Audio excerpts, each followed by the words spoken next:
What up? Welcome to another brew. It's Noctis, Prince of Lucis. He's a 4-mana Esper guy. The deck, it's just called Noctis Brew. I wasn't thinking of anything cool. Comes in at a whopping $130 on TCG player prices, so take that with a grain of salt. Also, I'm Canadian, so this is irrelevant to me, but it's cool. So Noctis, 4 mana, or 3, and Esper and a 1. 4/3 lifelink. You may cast artifact spells from your graveyard by paying 3 life in addition to paying their other costs. You may cast a spell this way.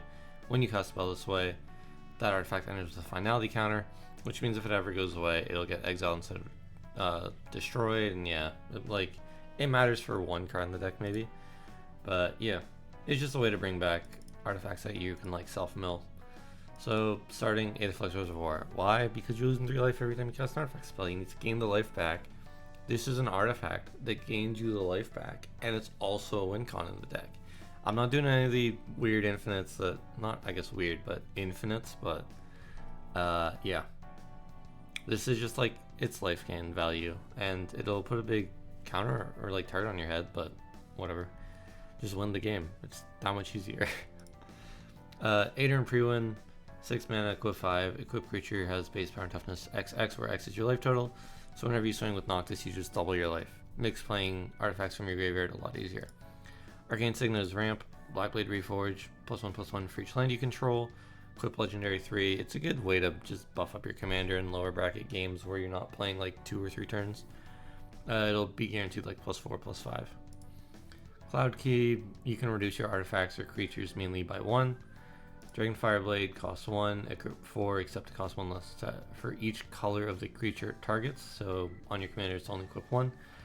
It's +2/+2 and has hexproof and monocolored. I find this is a really, really good value piece. A lot of the format, at least in lower power, is just running single color removal.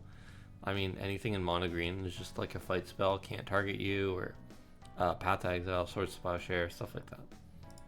Elixir of Immortality, 1 mana, you can pay 2, tap it, gain 5 life, shuffle Elixir of Immortality in your graveyard into their owner's library. This is just really, really good in case you are close to decking yourself and you're oh, well, I don't have a win and I don't have any cards in my deck. Cast Elixir of Immortality, shuffle your graveyard into your library. Sure, you lose all the artifacts from your graveyard, but you don't lose the game, so Felwar Stone is ramp, Leyline Axe. At the beginning of the game, if it's in your opening hand, you can just put it on the battlefield. If not, it's 4 mana. Equip 3, equip creature has +1/+1, has double strike and trample. It's mainly for the double strike and the little bit of the boost. The trample is a nice way to win with your commander through commander damage, but it's not really necessary. Anything that makes your Noctis hit for bigger or hit more consistently to gain the life up is really, really useful in this deck. Lightning Greaves, kind of just protection. Manifold Key, pay 1, tap, untap another artifact. Pretty useless in this deck. The 3 tap target creature can't be blocked this turn though is pretty good because again, just making Noctis unblockable is really useful. Mesmeric Orb, probably the best card in the deck. Whenever a opponent becomes untapped, that permanent's controller puts the top card of his or her library into his or her graveyard. This helps you because you want cards in your graveyard to cast, and then obviously you're also milling out your opponents, which everybody in Commander loves, So yeah, this will also put a really, really big target on you, but hopefully playing it will put you at enough of an advantage where it kind of mitigates or negates the targeting. Mirage Mirror, 3 mana, you can pay 2, have it copy target artifact, creature, enchantment, or land. It's kind of just a good value piece. I put this in more and more artifact decks because it's kind of just pretty good. Yeah, I don't know, not much to say about it. Proud Solemn, 2 mana, equip 2, can't be blocked except by walls, so pretty much unblockable. Soul Ring is ramp, and you're playing a lot of colorless, so it's extra good ramp. Swiftfoot Boots, protection, talisman, all just ramp. Tormod's Crypt, pay 0, tap it, sack it, exile all cards from target player's graveyard. It's kind of just graveyard hate. You can play it for 0. So yeah, originally this was better because I was running more of the combo stuff, but I just decided I didn't really want it in this deck, so I took it out. At least a lot of the consistency out, but yeah. On the creatures, Baleful Strix, Dimir 1/1, Flying Death Touch when it enters, draw a card. It's an artifact creature, which means you can cast it with Noctis.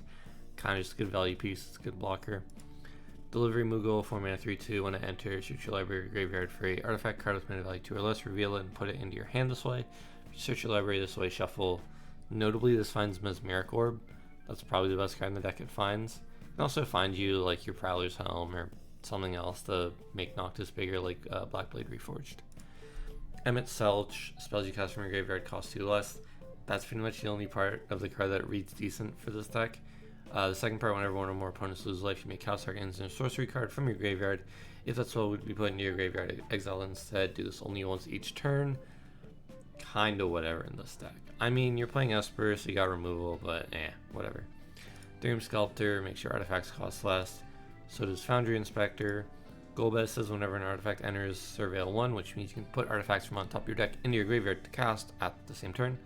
And then at the beginning of your end step, you control 4 more artifacts, return a creature card from your graveyard to your hand. Then if you control 8 or more artifacts, each opponent loses life equal to that card's power. Second half with 8 or more artifacts, pretty hard to do in this deck. But the 4 more artifacts to return a creature from graveyard to hand. For any of your non-artifact creatures you're playing, this is just good recursion.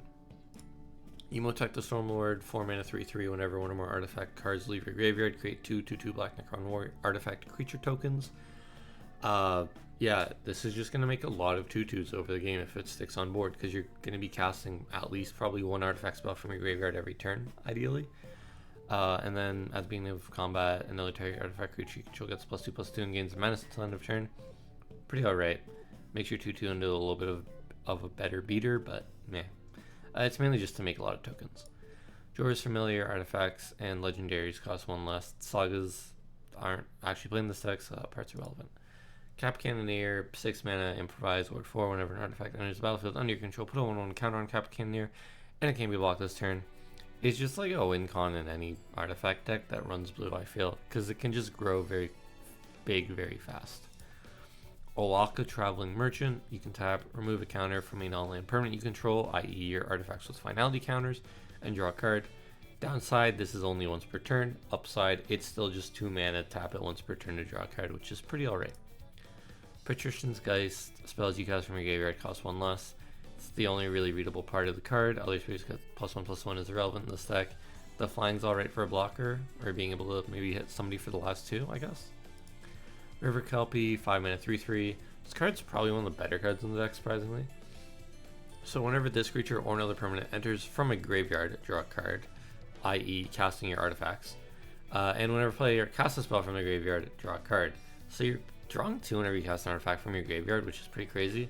It also has Persist 1, so it dies, it comes back, and you draw a card.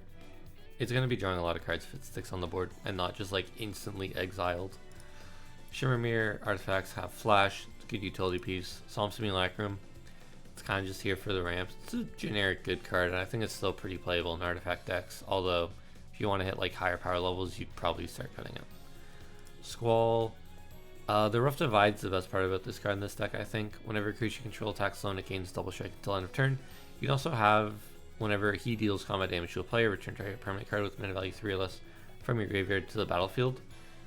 It's a little bit of anti-synergy with my commander, because I do want the double strike on my commander when I swing, just to gain more life so I can more reliably play artifacts from my grave. But at the same time, if I don't have my commander and Squall hits, I can return mana value 3 or less, which is nice. Reality Chip, 2 mana 0/4, you may look at the top card of your library anytime. You can reconfigure it for 3, so you attach it to a creature like it's an equipment. And then as long as it's attached to a creature, you may play lands, cast spells from the top of your library. It's a little bit of card advantage. Warring Triad, 3 mana 5/5, Flample Haste. As long as there are fewer than 8 cards in your graveyard, it isn't a creature and you can tap it, mill a card, target player adds 1 mana of any color. So worst case scenario is a 3 mana rock that mills you a card and adds a mana of any color. You can also use this as a bargaining, or like as a politic piece, because its target player adds a mana, so you could help somebody get rid of somebody else's threat. Worst case, or like best case scenario, it's just a 3 mana 5/5 Flying Trample Haste, which is a pretty good beater. Dominator, realistically it's a 1 mana 2/2 with flying, and when it enters, draw 2, which is pretty broken. And then Voyager, Quick Welder, 3 mana 2/4, artifact spells, cost 1 less to cast. New Aether Drift Ethereum Sculptor for white, which is cool. On to the enchantments. On Wings of Gold, creatures you control that are zombies and or tokens get +1/+1 have flying, like Emotech, for example, they're tokens. And whenever one or more cards leave your graveyard, make a 1/1 white zombie creature token. So this will make you your tokens and also give them +1/+1 flying, which is really, really good protection, because you're constantly losing life casting spells from your grave. Secrets of the Dead, 3 mana. Whenever you cast a spell from your graveyard, draw a card. Good value piece. Solemnity. This is like the one high power card, quote unquote, I put in this deck that can kind of go off.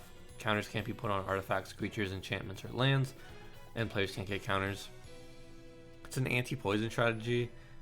This would theoretically, this would be a 3-card infinite with Aetherflux Reservoir and Tormod's Crypt. But I mean, in bracket 3, that's kind of fine. But yeah, this just gets around the whole finality counter thing on your commander, so it makes your artifacts stay on board a little bit easier if you recast them. Devil's Judgment, 3 mana. Whenever one more cards leave your graveyard, choose one that hasn't been chosen this turn. Draw a card, make a treasure token, or make a 2/2 zombie druid. So it's card advantage or ramp or just token for protection because you're losing life. It's a really, really good value piece. On to the instance, we're in Esper, so it's just a lot of control stuff. Counterspell, Dispark to exiling something, Dispatch the Metalcraft, you exile a creature. Pretty likely, Metalcraft being, I think, 4 or more artifacts on board. Dovin's Veto, ignore this price tag because the Final Fantasy one's like 60 cents. I just didn't want to put it as the default because it's easier to recognize this card, I think. Factor Fiction, reveal top 5, and opponent separates those cards into 2 piles, put 1 pile in your hand, other pile into your graveyard. With the amount of artifacts you run, it's so hard to like force a player into having like a good Factor Fiction. They put or you choose to put artifacts in the graveyard, you can still cast them. This is a really, really hard Factor Fiction for the opponents to do because anything that you choose to put in the trash, you can likely still just play.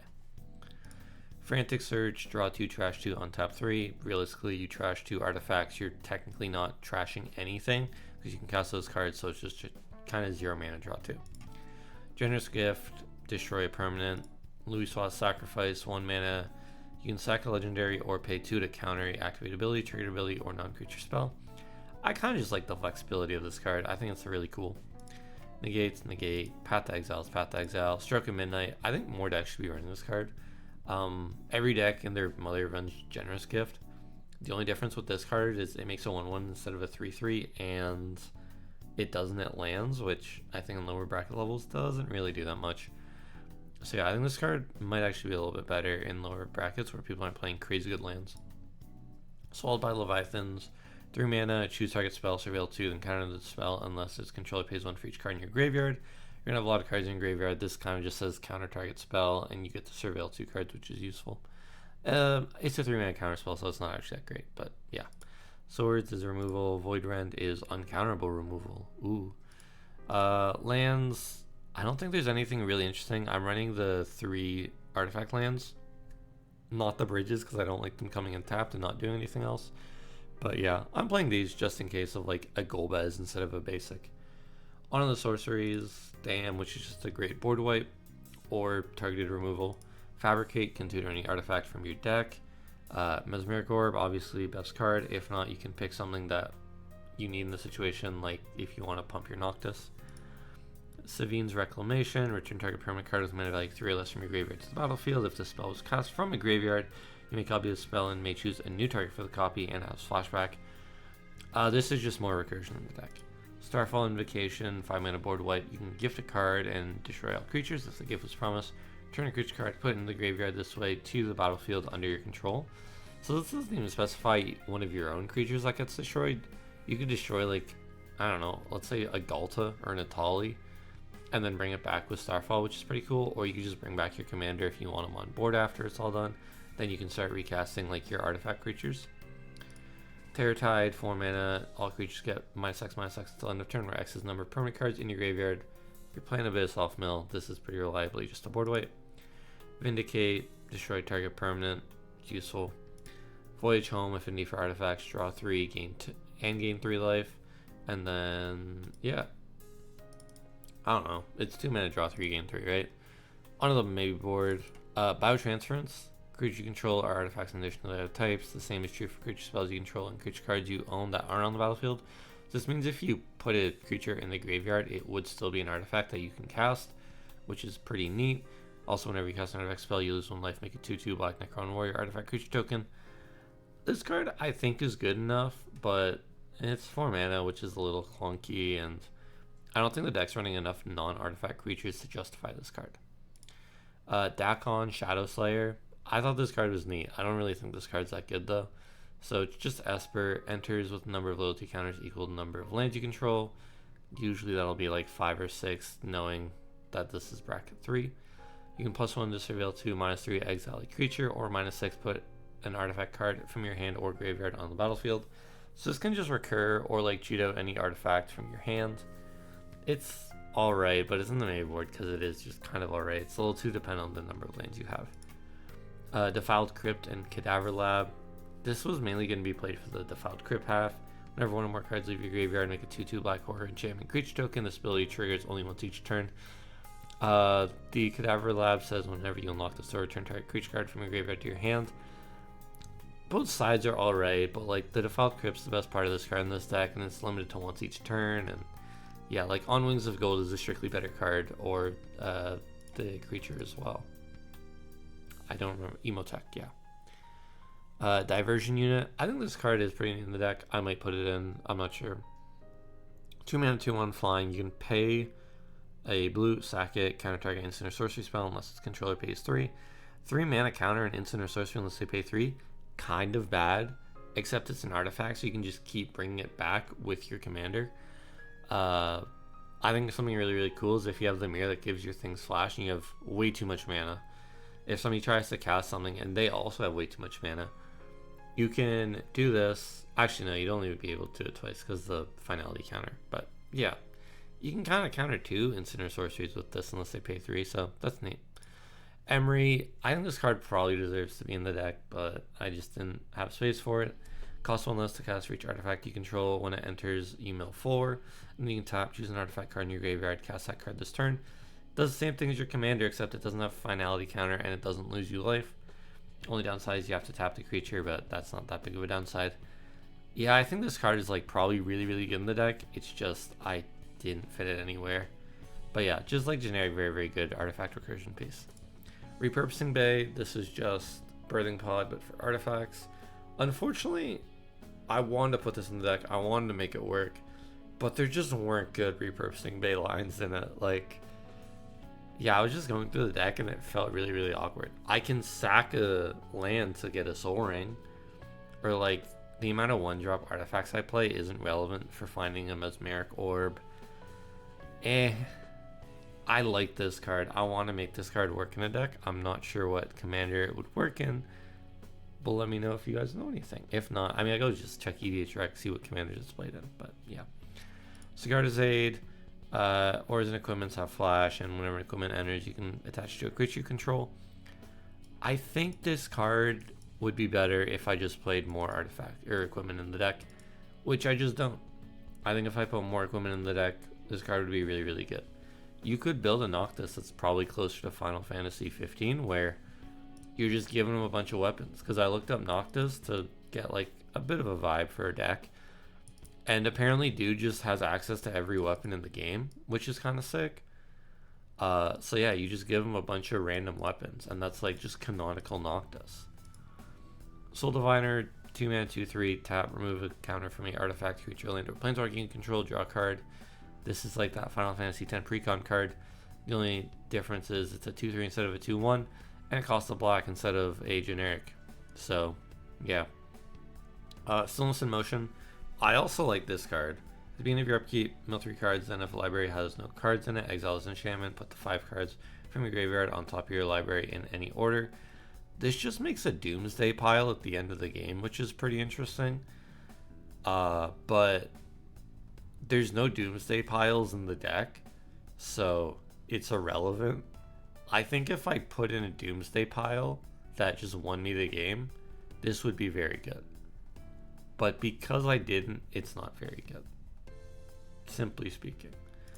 Traumatize, 5 mana, target player puts the top half of his or her library rounded down into his or her graveyard. There's just to mill yourself half your deck.